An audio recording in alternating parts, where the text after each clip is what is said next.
오늘은 고린도후서 강의 마지막 시간입니다. 이 시간에 헤어지지 않을 결심이라는 제목으로 말씀 증가하겠습니다.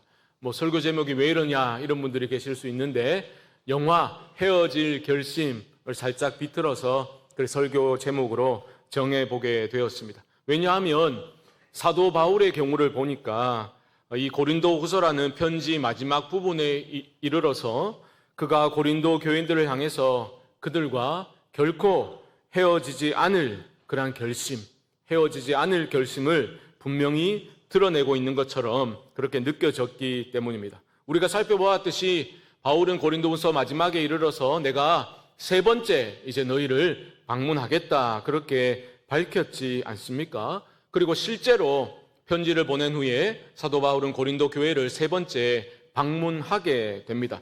하지만 그 방문 이후에 바울과 고린도 교회의 관계가 어떻게 되었는가에 대해서는 의견이 사실은 갈립니다.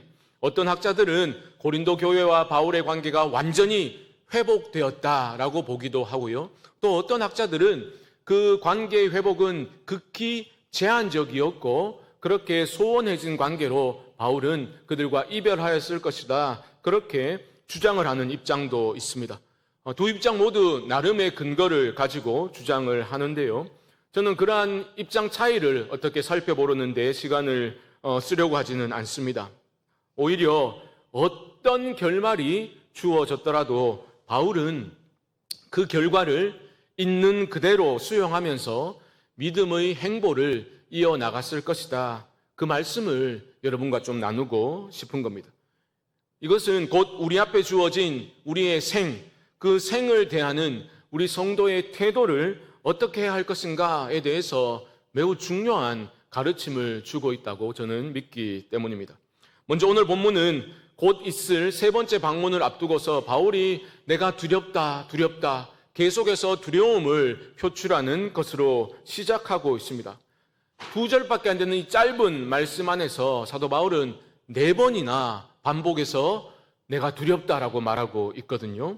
무엇을 두려워하고 있습니까? 20절 말씀 보시면 내가 갈 때에 내가 원하는 것과 같이 보지 못하고 또 내가 너희에게 너희가 원하지 않는 것과 같이 보일까 두려워하여. 이게 첫 번째 두려움입니다. 좀 복잡해 보이죠?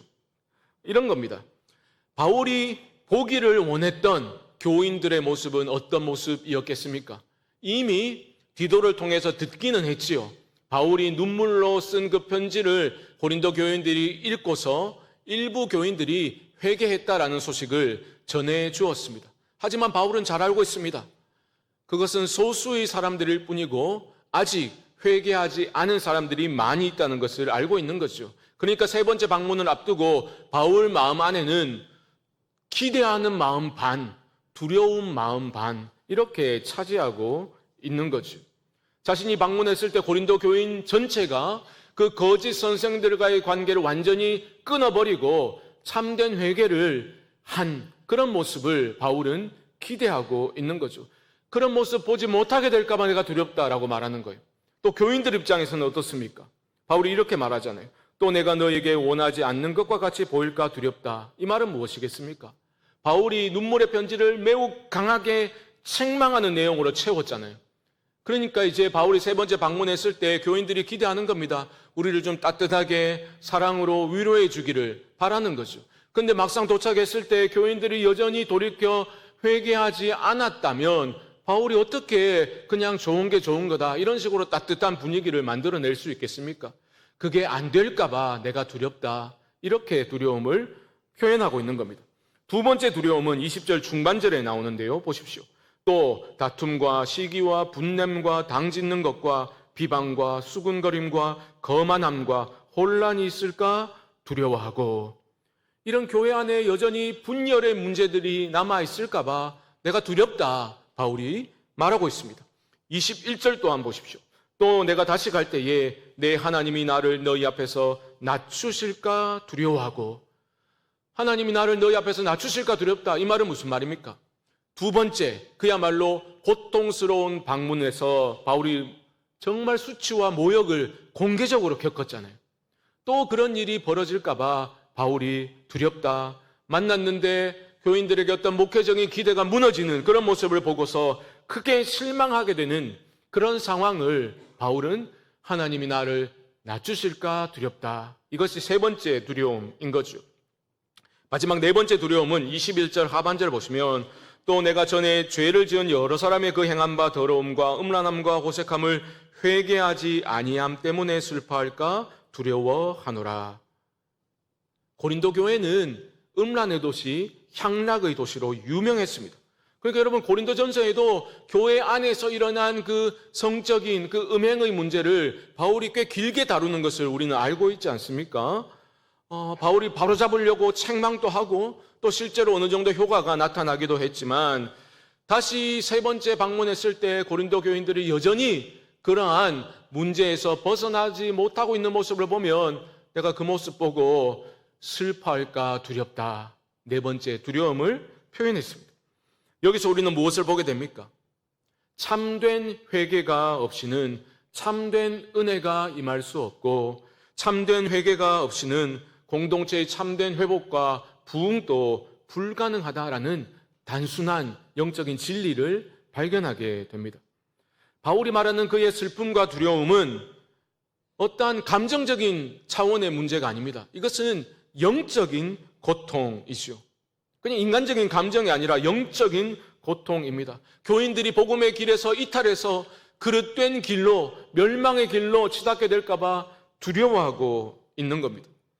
죄악에 빠져 살면서도 이게 죄인지조차 깨닫지 못하는 그 교인들 때문에 근심하며 슬퍼하고 이대로 계속될까 봐 바울이 두려워하고 있는 겁니다. 바울은 그들을 정죄하면서 비난하는 게 아닙니다. 그들의 죄악된 모습과 연약함을 사도 바울은 목회자로서 담당하고자 하고 있는 거죠.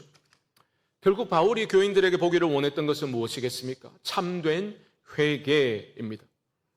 우리는 참된 회개를 해야 된다는 것 너무 잘 알고 있죠.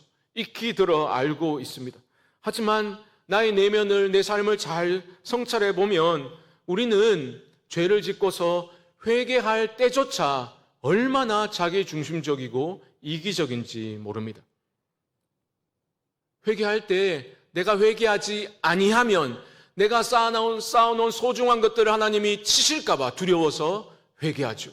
정말 중요한 문제가 앞에 있는데 내가 회개하지 않으면 하나님이 그거 들어주시지 아니하실까 봐, 막판에 확 틀어버리실까 봐 그게 두려워서 하는 회개라면 그것이 참된 회개일 수 있겠습니까? 참된 회개는 하나님과의 관계 자체를 가장 소중히 여기면서 내가 다른 모든 것들을 다 잃어버린다 하더라도 하나님과의 그 관계만 회복될 수 있다면 그것으로 만족하겠습니다. 그 확신 가운데 내 삶을 복과 생명의 근원이신 하나님께로 돌이키는 것, 그것이 참된 회개입니다. 저는 우리 모두가 매일의 삶에서 이런 참된 회개를 통해서 참된 은혜를 경험하고 또 내 영혼이 살아날 뿐만 아니라 우리 성광교회 공동체가 풍성한 은혜를 누릴 수 있게 되기를 주님의 이름으로 축복합니다. 참된 회개 없이 참된 은혜가 없다, 회복도 없다. 누구보다 사도 바울이 잘 알고 있었기 때문에 고린도 교회의 그 죄악된 모습을 단호히 다시 책망하고 있습니다. 13장 2절 말씀. 내가 이미 말하였거니와 지금 떠나 있으나 두 번째 대면하였을 때와 같이 전에 죄 지은 자들과 그 남은 모든 사람에게 미리 말하노니 내가 다시 가면 용서하지 아니하리라. 굉장히 세게 말하죠. 내가 다시 갔는데 그런 식으로 또 하고 있다면 내가 용서하지 않겠다. 강하게 경고하고 있습니다. 여러분, 이것은 단순히 사람이 잘못할 수도 있지 이렇게까지 하나 이렇게 받아들이시면 안 됩니다. 바울이 지금 강하게 책망하고 있는 자들은 단순히 도덕적인 윤리적인 문제만 있는 것이 아니었어요.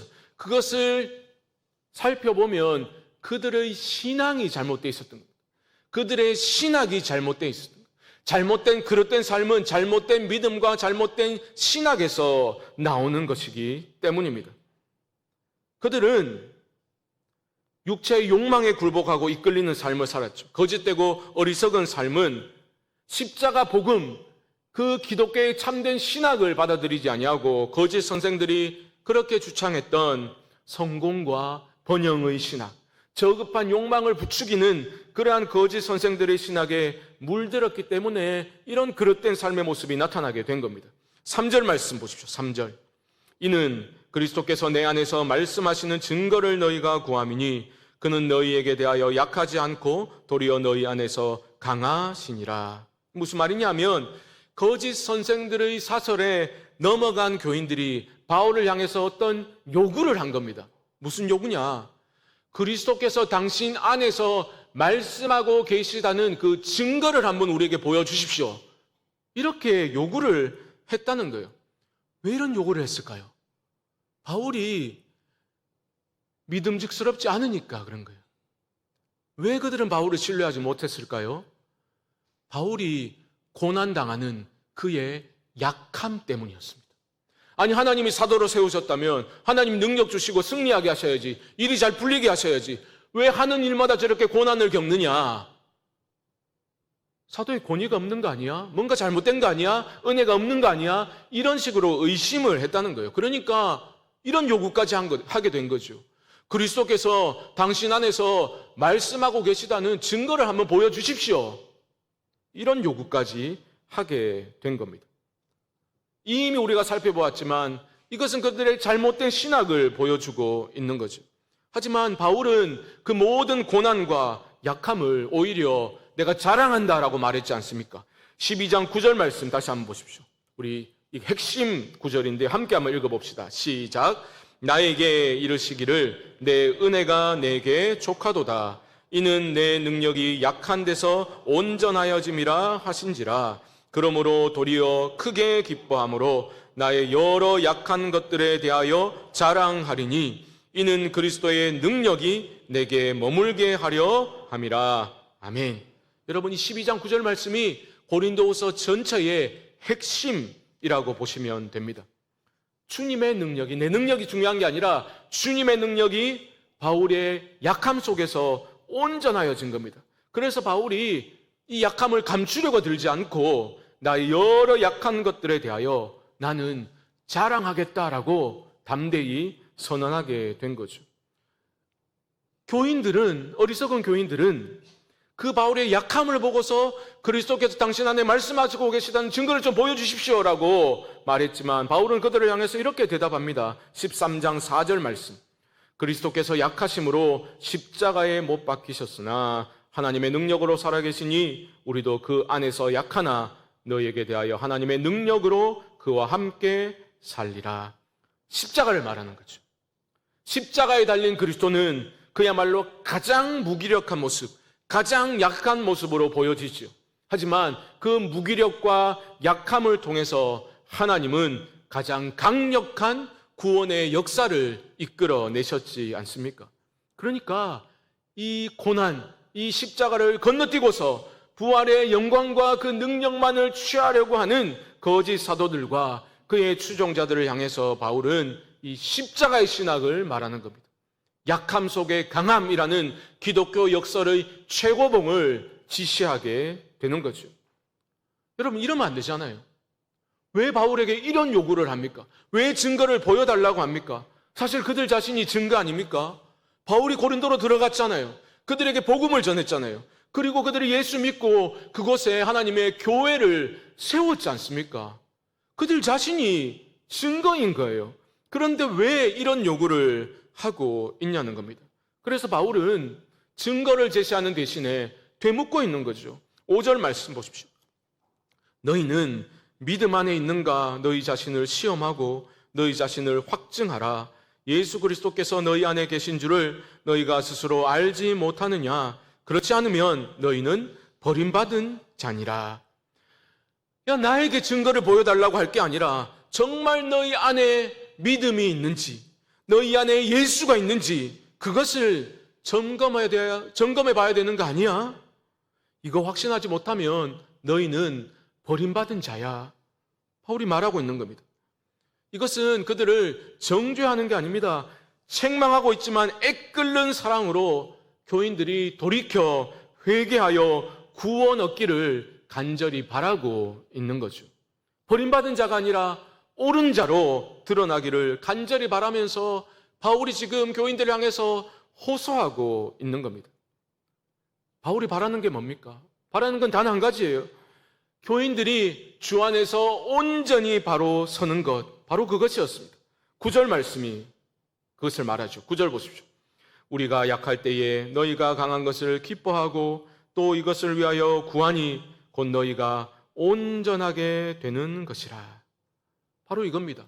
교인들이 주 안에서 온전히 바로 설 수만 있다면 바울은 자신이 어떤 고난과 어려움을 당한다 하더라도 아무 상관이 없다고 말하고 있는 거죠. 그게 10절에서도 다시 나타납니다. 10절 보십시오. 그러므로 내가 떠나 있을 때에 이렇게 쓰는 것은 대면할 때에 주께서 너희를 넘어뜨리려 하지 않고 세우려 하여 내게 주신 그 고난을 따라 엄하지 않게 하려 함이라. 무슨 말인지 잘 모르겠죠. 너무 복잡해가지고. 이게 어려운 건 아닙니다. 사도적인 권위를 주셨잖아요. 교인들이 잘못하면 책망할 수 있는 그러한 권리 또한 있지 않습니까? 그런데 이번에 세 번째 방문했을 때 그 주신 권한 내가 너무 엄하게 사용하지 않기를 바란다. 무슨 말입니까? 난 너희들 넘어뜨리는 게 아니야. 너희 마음을 무너지게 하려는 게 아니야. 너희가 온전히 되는 것을 원할 뿐이야. 그러니까 내가 세 번째 방문하기 전에 정말 참된 회개를 한 모습으로 있으면 좋겠어. 그렇게 권면하고 있는 거죠. 여러분 어떻습니까? 오늘 고린도후서 강의 마지막 시간인데 여전히 가야 할 길이 참으로 멀구나 이런 느낌이 좀 들지 않습니까? 저는 솔직히 그랬어요. 저는 목회자니까 이런 골치 아픈 교회인 고린도 교회, 이 고린도 교회를 향한 목회자 바울의 고민과 슬픔과 아픔, 그리고 여러 복잡한 심정을 저는 좀 공감하게 되었습니다. 저 개인적으로는 내가 바울의 입장이라면 이쯤 되면 이별을 선언하고 헤어져도 괜찮겠다, 그런 생각까지 들었습니다. 왜냐하면 바울은 무슨 고린도 교회 위임 목사도 아니잖아요.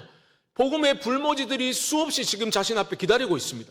그러니까 이 교회에 매달리기보다는 해야 할 그 십자가의 복음을 들고 아직 복음을 듣지 못한 자들에게 가서 교회를 개척하고 그렇게 하는 게 더 의미가 있고 보람도 있고 더 효율적인 것 아니야? 하나님 나라를 위해서? 이런 마음이 솔직히 들었던 거죠. 하지만 편지를 마무리하면서 바울은 고린도 교회를 향해서 엄청난 축복의 말들을 쏟아내고 있습니다. 11절 보시면 마지막으로 말하노니 형제들아 기뻐하라. 온전하게 되며 위로를 받으며 마음을 같이하며 평안할지어다. 또 사랑과 평강의 하나님이 너희와 함께 계시리라. 거룩하게 입맞춤으로 서로 무난하라. 여러분, 이 인사말은 그저 형식적인 마무리 인사말이 아닙니다. 저는 이 인사말에서 고린도 교회와 헤어지지 않을 결심을 밝히고 있는 그 바울의 마음을 읽을 수 있게 되었습니다. 바울은 진정으로 그들이 주 안에서 기뻐하고 온전하게 세워지고 한 마음이 되어서 교회를 세워나가고 평안을 누리게 되는 그런 모습을 소망하면서 진심으로 지금 축복하고 있는 거죠. 이런 어려운 상황, 혼란스러운 상황에서도 사랑과 평강의 하나님이 그들과 함께 하실 것임을 바울은 믿었습니다. 그 믿음이 있었기 때문에 헤어지지 않을 결심으로 축복의 말들을 마지막에 쏟아내고 있는 거죠. 특별히 어린아이와 같은 미숙한 고린도 교인들이 온전해지기를, 성숙하여지기를 바울은 간절히 바라면서 축복하고 있습니다. 마지막으로 말하노니 형제들아 기뻐하라. 온전하게 되라. 마지막까지 고린도 교인들이 주 안에서 온전히 세워지기를 소망하면서 그 축복하는 그 모습에서 참으로 신앙의 성숙이 무엇인지를 고민해 보게 되었습니다. 여러분, 사도 바울은 위대한 사도이기에 앞서 영적인 아비였지요. 성숙한 어른이었습니다. 그리고 거짓된 가르침에 넘어가서 자신을 의심하면서 손가락질하며 비난하던 교인들을 향해서 뭐라 했습니까? 아니야, 너희는 나를 본받아야 돼. 나를 본받아야 돼. 끝까지 그렇게 말한 겁니다. 그들 또한 자신처럼 신앙의 성숙을 이루어서 신앙의 어른들로, 어린아이처럼 그런 미숙한 자들로 머무는 것이 아니라 신앙의 장성한 자들로 온전히 세워지기를 바울이 간절히 소망했던 겁니다. 그런 생각이 들었습니다. 어른이 된다는 건 뭔가? 어른이 된다는 건 뭔가? 얼마 전에 이런 내용을 보았어요. 어른이 된다는 건 내 마음대로 사람을, 세상을 통제할 수 없다는 것을 무기력감 없이 받아들이는 과정이다. 참 공감하면서 들었습니다. 어린아이는 왜 어린아이입니까? 자기 마음대로 모든 것을 통제할 수 있다고 믿기 때문에 어린아이인 거예요. 그러니까 마트 가가 막 들어눕잖아요, 안 되면. 통제할 수 있다고 믿는 거죠. 하지만 몇 번 밟히고 나면 이게 안 되는구나. 어른이 되어가면서 깨닫게 되는 겁니다. 살면서 내 마음대로 되는 거 별로 없다는 걸, 세상도 사람도 자식도 모든 것이 내 통제하에 굴러갈 수 없다는 것을 깨닫고 그것을 무기력감 없이 수용해 나가는 과정이 어른이 된다는 것이로구나, 그런 생각으로 이어지게 되었습니다. 여러분, 이것은 포기하는 것과는 전혀 다른 내용입니다. 주어진 삶의 자리에서 그것을 부정하거나 도망치지 아니하고 있는 그대로 받아들이는 겁니다. 내가 세상의 주인공이 아님을 받아들이는 겁니다. 충격 없이 내가 주인공이 아니더라도 괜찮다는 거예요. 내 앞에 주어진 나의 생의 모든 순간들을 소중히 여기면서 온 몸으로 때로는 맞서고 때로는 받아들이는 겁니다. 제가 여러 번 말씀드렸죠. 이 땅에서 살아가는, 이 깨어진 세상을 살아가는 성도의 삶은 초월의 삶이 아니라 했잖아요. 우리의 몸으로 직접 기어서 건너는 포월의 삶이라 했습니다. 초월이 아니라 포월의 삶이 바로 성도의 삶입니다. 내게 주어진 그 모든 상황을 오롯이 받아내면서 기어서 건너는 거예요. 이것이 성숙한 성도의 삶의 태도이고, 이런 성숙함을 우리는 고린도 교회를 대하는 바울을 통해서 분명히 발견하게 되는 것입니다. 여러분 어떠십니까? 살아온 지난 날들을 돌아보면 정말 내 뜻대로 통제할 수 있는 것이 별로 없구나라는 것을 깨닫게 되셨지 않습니까? 그럼에도 불구하고 삶은 계속됩니다. 내가 통제할 수 없다고 그 모든 지나온 시간들이 무의미한 것이 아닙니다. 여러분, 인생 어찌 깔끔하게만 사려고 하십니까? 불가능한 일입니다. 기쁨과 환희의 순간도, 기쁜 한숨과 고민과 아픔의 그 순간도 모두 다 하나님이 우리에게, 나에게 허락하신 소중한 삶인 겁니다. 그러므로 포기하지 말고 주어진 자리와 그 시간 속에서 그 모든 것들을 소중히 여기며 살아야 하지 않겠습니까? 바울의 경우는 그가 고린도 교회를 3번째 방문한 후에 고린도 교인들과의 관계가 어찌 되었을지, 그의 기대처럼 정말 완전히 회복되었을지 아니면 소원해진 채로 그렇게 마무리가 되었을지 우리는 알지 못합니다. 하지만 분명한 것은 바울은 그 주어진 자리에서 결코 쉽게 포기하지는 않았을 겁니다. 헤어지지 않을 결심으로 고린도 땅을 다시 밟았을 것입니다. 그리고 긍정적이든 부정적이든 그에게 다가오는 그 모든 순간들을 그리스도의 마음으로 받아들였을 겁니다. 바로 잡기 위해서 또다시 싸우기도 했을 것이고, 아주 작은 긍정적인 변화, 그것도 크게 바라보며 칭찬하기도 했을 겁니다. 엄한 아버지처럼 호된 책망도 했을 것이고, 어머니의 마음으로 눈물로 호소하기도 했을 겁니다. 이 모든 몸부림의 중심에는 아버지의 마음이 있습니다. 그리스도의 마음인 거죠. 너희 안에 이 마음을 품으라, 곧 그리스도 예수의 마음이니. 여러분, 결국 적재자들의, 망할 자들의 신학은 무엇입니까? 강함의 신학, 성공과 번영의 신학이었습니다. 하지만 기독교는 약함의 신학, 십자가의 신학, 약함 속의 강함이라는 역설의 능력을 붙드는 종교가 바로 기독교입니다. 여러분 생각해 보세요. 지금 이 시간에도 온갖 예측 불가능한 일들이 끊임없이 발생하는 우리 앞에 주어진 삶을, 이 삶 전체를 누가 감히 떨어져서 관조하며 살아갈 수 있겠습니까? 삶 전체를 관조할 수 있는 것은 불가능합니다. 성도의 삶은 그러한 관조적인 삶이 아니라, 초월적인 삶이 아니라 몸으로 모든 것을 부딪히며 살아가는 포월의 삶인 것입니다. 기쁨도 슬픔도 성공도 실패도 환희의 순간과 아픔의 순간들, 이 모든 것들을 유의미한 것들로 겸손히 소중히 받아들이는 것, 그 능력을 키워나가는 것이 바로 신앙의 성숙인 겁니다.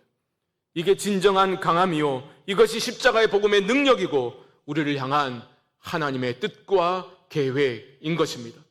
오직 하나님만을 신뢰하는 믿음으로 우리 모두가 포기하지 말고 서로 헤어지지 않을 결심으로, 그리고 놓치지 않을 결심으로 서로 붙들어주며 함께 믿음의 공동체를 세워나가는 우리 모두가 될 수 있기를 예수님의 이름으로 간절히 축원드립니다.